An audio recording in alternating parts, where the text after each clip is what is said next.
Hello, and welcome to our continuing Texas 4000 speaker series. This is an opportunity to hear firsthand from doctors and cancer experts about a variety of topics. I am Ryan Logan, the 2021 Programs Chair, and today we are joined by Dr. Ade Adamson from Dell Medical School to hear about some topics in skin cancer. Dr. Adamson is an assistant professor in the Department of Internal Medicine and a board-certified dermatologist. Thank you so much for joining us, and the floor is yours. All right, thanks for having me. So today I'm going to give you some of my thoughts on skin cancer. I tweet a lot about skin cancer and health policy on Twitter. So if any of this interests you, give me a follow and we can continue the discussion on Twitter. All right, so I don't have any conflicts of interest as they relate to this topic. And this is going to be the basic outline of the talk. I'm going to talk a little bit about skin cancer, then I'm going to talk about something practical, which is selecting sunscreen. All right, so when you think about skin cancer, there are many types, but in general, the ones that are most common are basal cell carcinoma and squamous cell carcinoma. And these two are known together as non-melanoma skin cancer or keratinocyte carcinoma. They comprise over 98% of skin cancers. Melanoma, on the other hand, comprises about 1% of skin cancers, but it is the type of skin cancer that is most commonly fatal. There are others, Merkel cell, DFSP, et cetera, but that's beyond the scope of this talk. And these other tumors are quite rare. In this slide, I want to basically show you that non-melanoma skin cancers, basal cell and squamous cell carcinomas, are extremely common, right? If you combine all of the skin cancers that are termed non-melanoma skin cancers together, they equate to more cancers than all other cancers, combined. So the risk factors for developing non-melanoma skin cancer include UVA radiation, having fair skin. Folks that have lower immune systems as well are at risk. Certain infections can also increase your risk of non-melanoma skin cancer. And having a prior history of skin cancer gives you a future risk that is much higher too. And this interesting photo here from the New England Journal of Medicine that showed a truck driver of multiple decades. And as you can see on his left-hand side, all of that sun damage associated, all of that skin damage associated with the sun, compared to his right side that was inside the car. So UV can get to your skin through windows. So sunscreen is important whether you're in the car or outside. So let's talk a little bit about basal cell carcinoma. Usually there are these pink pearly papules that can develop into ulcers. Usually they are on the head and neck. They're most common in males and those that are elderly. And they're a lot less common in people that have darker skin types. And as I said before, they're usually on the head and neck, the nose being the most common site. And usually when they present, they grow rather slowly over weeks and months. And usually they don't move to other parts of the body, but they can be locally destructive. You can end up, if it gets too big, losing an ear, they're infiltrating your eye, et cetera. So they're important to treat. Squamous cell carcinomas, on the other hand, is another type of non-melanoma skin cancer. And these too can appear as ulcers, usually in sun-exposed areas. And just like with basal cell carcinomas, they're more common in males and those that are much older, and a lot less common in those with darker skin types. And just like with basal cell carcinomas, they can be locally destructive, excuse me. But these have a slightly higher chance of metastasizing, meaning moving to other parts of the body. But even though that's the case, your likelihood of dying from a squamous cell carcinoma is incredibly low compared to your risk of getting diagnosed. So well less than 1% of those that develop squamous cell carcinomas actually succumb to the disease. And there are a lot of different treatment options, from cryotherapy and electrodesiccation, which is basically scraping and burning the tumor off the skin, to cutting it out using topical chemotherapy, as well as surgery and radiation. And these are basically in order of cost and not necessarily of effectiveness. When we spend a lot of money on treating non-melanoma skin cancers every year. Melanoma, which is my specialty, is a cancer of the melanocytes. So those are the cells that produce pigment. No matter what race or ethnicity you are, everyone has the same amount of melanocytes. The only difference is the content of those melanocytes. Those with darker skin have more melanin and produce more melanin within those melanocytes. Melanoma is a potentially dangerous cancer that it exerts its deadly force by growing and invading structures beneath the skin, okay? And your 10-year survival for having melanoma is directly related to just how deep the melanoma goes in your skin. Melanoma is the 6th most common cancer diagnosed in the United States. And the lifetime risk of developing melanoma has increased dramatically over the past 90 years. Right, from 1 in 1,500 to 1 out of 38. And it's even more pressing in Australia, which is, known as the skin cancer capital of the world, or the melanoma capital of the world, where 1 in 4 men and 1 in 23 women could be expected to be diagnosed. And you could see that, in the United States here, particularly in people that identify as white, with a 600-fold increase in melanoma diagnosis over the last 40 years and a 400 increase among women. Thankfully, the number of cases that are caught at the localized stage, meaning when they're just confined to the skin, is rather high. So 84% of the time when melanoma is caught, it's caught before it leaves anywhere. But in 9% of the time, it is caught in the lymph nodes, and more concerning still, there is a proportion of patients that have their melanoma diagnosed when it's elsewhere, like the lung, the brain, etc. And it's really a lot harder to treat when that happens. And so stage, this is a graph just showing you your likelihood of survival over 10 years, and it's really correlated nicely with your stage, right? So if you're stage 1, which is early stage, your likelihood of 10-year survival is almost 100%. But it declines to 20, 25% if you're diagnosed with stage 4 disease. And this is a numerical representation of the figure that I just showed you previously, with high likelihood of 5-year survival if melanoma is caught localized stage versus at a regional or a distant stage. So if you catch it early, survival is really high.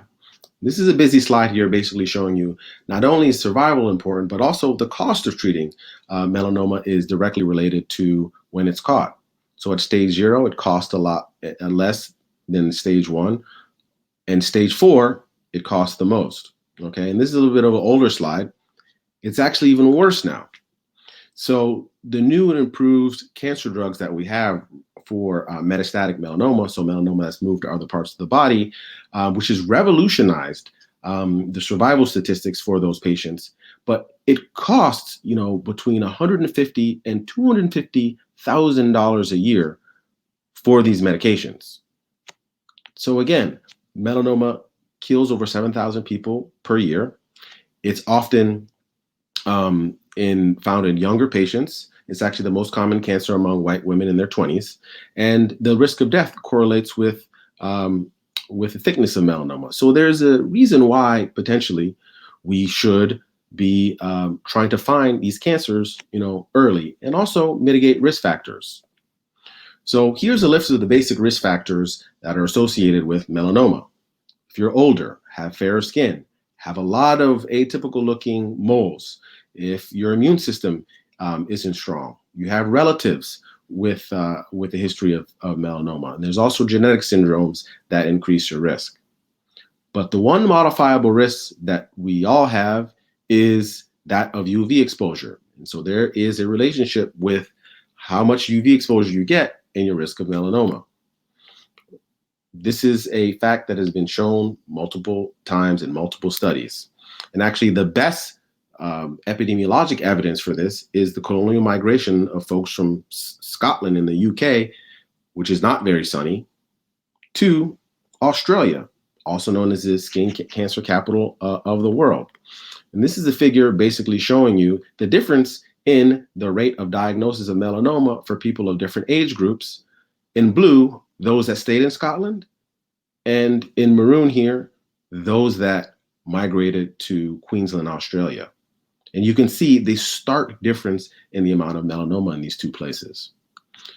So it's important that we practice primary prevention through sun protective behaviors, seeking shade, wearing clothing that covers your arms, wearing a hat, etc., and try to avoid intense activities between certain hours of the day. Right, and there's also a lot of evidence to show that primary prevention efforts through sun protection is important. And we've engaged in a lot of these campaigns, and I know Texas 4000 has done this as well, through print media, through social media. Messaging has been used in various different ways, from encouraging to those that are a little more fearful, etc. And we can talk about what later if you want what is more effective versus not. And there's also some focus interventions that have been deployed as well, like putting sunscreens at local parks or beaches, pools that people that go to these venues can access for free. And there's also playground shade structures that have been built in various communities in order to increase photoprotection for patients. So let's talk about melanoma prevention and sunscreen. And before, I would say 1960s and 70s, it was all about getting a tan. And Coppertone, which is a well-known sunscreen brand, was all about tanning. This is a little historical lesson here, not only in marketing but also in a brand going from wanting folks to tan to not wanting folks to tan. So you can see here, their mascot has a shirt on now, has a sunscreen bottle, glasses, and a hat. So let's talk about UV and how it can damage the skin. All right. There are a lot of different UV rays that can be emitted from the sun. The ones that are most important in producing harm in the skin are UVA and UVB. UVA goes deeper, into the skin, whereas UVB is a little bit more superficial. And UVB is the wavelength of sunscreen of UV that is associated with burning. Okay, UV, the one way to remember it is UV burn, right? And SPF is a measure of how well a sunscreen can stop UVB from harming the skin. Okay, so when you look at a sunscreen bottle, you want to make sure it says broad spectrum. That means that it protects against both UVA and UVB, because UVA can also be associated with aging. So UVA, aging, as well as the promotion of skin cancer. And you need to look for an SPF of 30 or higher. Okay, and as I said before, the SPF is related to UVB exposure only. And preferably, you want to find a sunscreen that's either water resistant or very water resistant. And there are basically two types of sunscreen. There's physical sunscreen and chemical sunscreen. Physical sunscreen, you can think of them as like micronized sand made of zinc oxide and titanium oxide that kind of sit on the surface of the skin and reflect light. And there's also chemical sunscreens. Those absorb light and prevent it from causing harm to the skin. And there are various chemicals that are used in order to do this. So some frequently asked questions that I get about sunscreen are, how much SPF do people need? And I would say, what I would say is 30 and above is ideal. Now, a lot of people think that, 100 is the best, you got to put 100 on, etc. So the relationship between SPF number and the degree of protection is not a linear one. More specifically, an SPF of 15 blocks 93% of UV rays. One of 30 blocks 97. One of 50 blocks 98. So to go from 30 to 50, you just get a 1% increase in protection, which, from a clinical standpoint, really is not that much better. Another question I get, should I wear, creams or lotions or spray? Are any of them less effective? The answer is no. Any type of sunscreen, whether it's cream, lotion, or spray, is equally effective, but you just need to make sure that you are intentional about putting on enough. Can sunscreens go bad? Yes, they can go bad. If you leave them out in the heat, they can basically cause the ingredients to go bad. I know some patients have, their sunscreen in their car, in the Texas heat. I mean, after, one heat wave, it basically renders the ingredients inactive. One thing I recommend for patients to do, especially if they have their coolers, put the sunscreen in the cooler, right? Not only will it prevent it from going bad, but when you have to reapply after a few hours, it will feel good on your hot skin. Does sunscreen reduce melanoma risk, though? This is pretty controversial. There's one clinical trial that has shown this, and it was done in Queensland, where it should, the highest incidence of melanoma. And what they showed was that melanoma risk was reduced by roughly 50%. And the main intent of this trial was focused on this wasn't the main intent of the trial, which was focused on non-melanoma skin cancer. And they also showed a reduction in non-melanoma skin cancer as well. So sunscreen is effective in reducing your risk of skin cancer. Other things I would note, we should avoid tanning beds. Okay, tanning beds, they increase your risk of both melanoma as well as non-melanoma skin cancer by between 20 and 87%. And up to 2.5 times for squamous cell carcinoma. Dermatologists and other activists have, been really good at trying to prohibit minors from accessing tanning beds because, these are carcinogen, that can increase your risk of skin cancers. And a lot of these efforts have led to a decline in the amount of young people that have engaged in these activities. And lastly, let's talk about primary preventions through chemopreventions. There's a lot of, messaging out there about you being able to drink sunscreen or have or intaking a pill that will reduce your risk of melanoma or skin cancer, or melanoma specifically. For melanoma specifically, that is not true. For non-melanoma skin cancer, there are certain supplements that may be able to reduce your risk of skin cancer, but it's only been shown in people that have had a high prevalence of skin cancer history, personally, right? So people that haven't had skin cancer before, there's been no proof to show that if they, started eating certain supplements, that would reduce their risk. Okay, this is an example of one of those products. And finally, I would say that the U.S. Preventive Services Task Force, which advises people on how to counsel folks about UV protection, and they give the grade B to that recommendation, which is a fairly good grade, meaning young people, those 24 and under, should be counseled about protecting and minimizing exposure to UV radiation. And I will end with a discussion about my clinic. So I'm a dermatologist and an expert in melanoma and pigmented lesions. And I see a lot of patients that either have a history of melanoma, a personal or family history of melanoma, or they have a lot of moles on their body. This is probably an example of the typical patient that I end up seeing. And if your back looks like this, you should consider coming to see me. And I'll take any questions.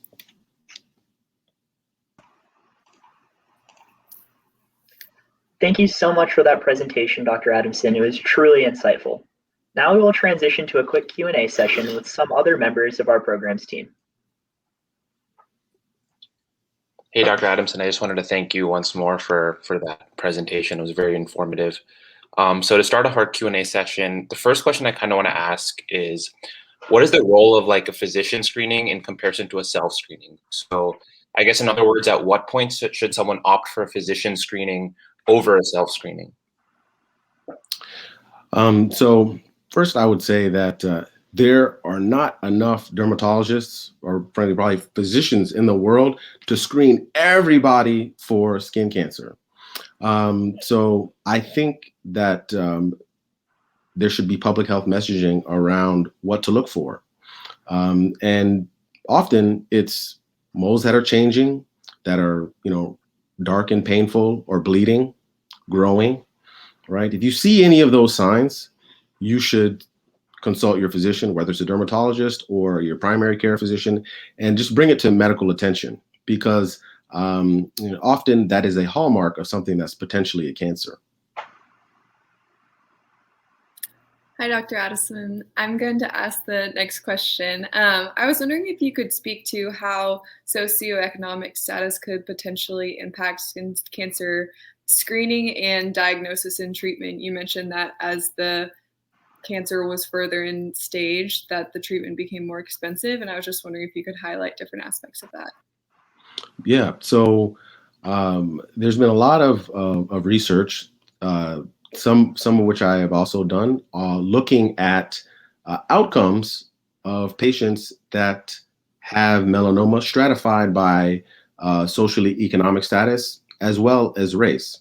And what research has basically found is those of lower socioeconomic status, those that identify as non-white, are often those that disproportionately have delays in their diagnosis, delays in their treatment, and sometimes even denial of access to certain treatments for melanoma. And so in a healthcare system that is about, quality for the entire population, it's important that we address some of these important disparities as they relate to socioeconomic status and race and ethnicity. Thank you, Awesome. Dr. Adamson. I'll ask the next question. How does age affect skin cancer diagnosis? And are there any body parts that are more likely to get skin cancer that maybe people are not aware of? So the number one and two places where melanoma ends up getting diagnosed. Well, for men, the number one is on the back, right? Which is kind of scary because most people can't see their back, right? And so, you should probably occasionally just take a gander to make sure there's nothing changing on there, in the bathroom or using a double mirror. In women, it's often the back of the leg, actually. But those, I would say, are the two most common areas. But again, melanoma can be on any skin surface in the body. It can be under the nail, it can be in the mouth, it can be, in the genital area as well. And it also can be on the palms of the hands and the soles of the feet, face, back, arms, that it can pretty much be, anywhere. And in fact, it can also be in your eyes as well. There's such thing as a uveal melanoma as well. I don't want to freak anyone out. It's very rare, but that is also true. Thank you. So my next question would be, I know that there's a common misconception that individuals who, are non-white do not necessarily need to use sunscreen when going outside. Like I heard this a lot growing up. I didn't really use that much sunscreen growing up.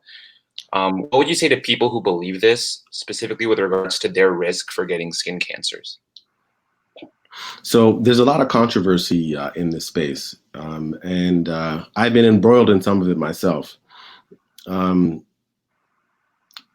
is true. So there is no evidence, right? Like clinical trial of level evidence that sunscreen will prevent melanoma in people of darker skin types. That is true. That is factual, right? In part, this is because melanin does confer a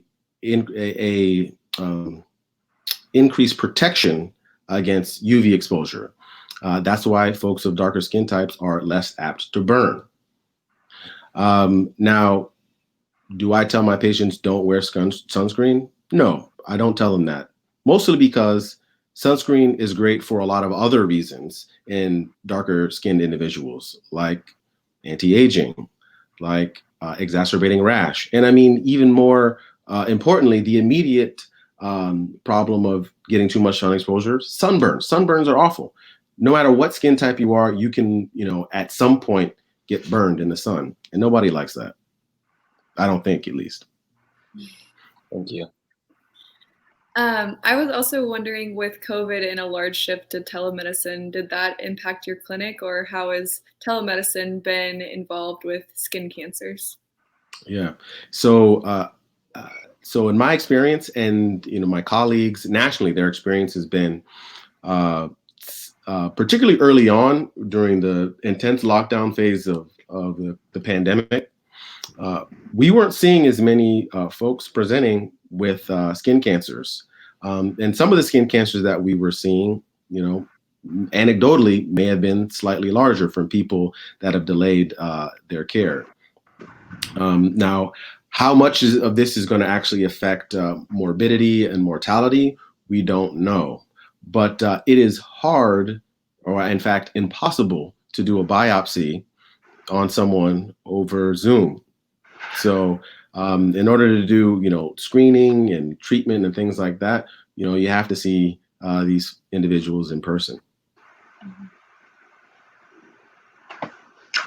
What role does a family history of skin cancer play in future diagnosis? Yeah, so I would say for melanoma, certain melanomas are more common in families. And so, if your, father, mom, your grandparent had a melanoma, particularly one that was aggressive or one that they developed young, it puts you at an increased risk of developing melanoma as well. And so people that have, more than two relatives that this is the case should probably see a dermatologist to assess their risk. For non-melanoma skin cancer, there are certain genetic disorders that can predispose you to getting non-melanoma skin cancers. But there, to me, the most important part of family history is that those cancers usually are caused by the sun, or they're more strongly related to the sun. And usually your sun protection practices mirror those of your parents, right? And so you can kind of get an assessment of, perhaps some of your exposure as a kid. Awesome. Thank you so much. So my last question, earlier you mentioned that there is a delay in diagnosis for people in color, and that so why is it necessarily harder to diagnose melanomas in people of color? Is it because of socioeconomic factors, or is it also because like medical textbooks will largely teach students how to diagnose skin problems on white skin, which makes it harder for future physicians to potentially diagnose skin cancers on darker colored skin? Yeah, so I think it's a mix of those things. There historically, medical textbooks, as you brought up, have not included a lot of diseases and disorders, including skin cancer, in darker skin types. So it's possible, that people that are training in medicine lack the exposure, and that's including, potentially dermatologists, but as well as family physicians, et cetera, to really recognize melanomas in darker skin types. I also think that where folks of color develop melanoma is often a bit different. It's on the palms of their hands, soles of their feet, less accessible places, right, where people may just miss, or the myth that people of color can't get skin cancer, so they may just kind of let things go a little bit longer thinking like, oh, this must be nothing. I mean, I'm Black or Asian or whatever that may be, and this can't be skin cancer. So I think there's education there as well. And then perhaps there is some element of socioeconomic status. And I would say that goes for folks of color, or if you're white and of lower socioeconomic status. Often advanced tumors are found in people that are white that have less means, because it's hard for them to see a dermatologist because they lack insurance or are underinsured, or certain practices don't take certain insurances. So I think it's a mix of things. Thank you. What would you say is the future of skin cancer in terms of prevention, diagnosis, and treatment? Are we trending the right way? I think it's bright. We have a lot of new treatments now that are life altering. And I'm thinking specifically of immunotherapy and targeted therapy that can help some of the patients that are most likely to suffer severe outcomes, those with later stage disease. I think that for earlier stage disease, we're starting to think about ways in which we can do a more targeted way in which we screen patients, in which we counsel patients about risk factors. And I think that we are also more aware about how people with skin of color fit in this conversation. And I think across the board in medicine and in society writ large, we're talking a lot more about equity, and that includes in the skin cancer space, which I think is encouraging. All right. Well, I think that just about wraps up for us. On behalf of all of Texas 4000, thank you so much for making the time for us, sharing all that vital information. We truly enjoyed it. Thanks for having me.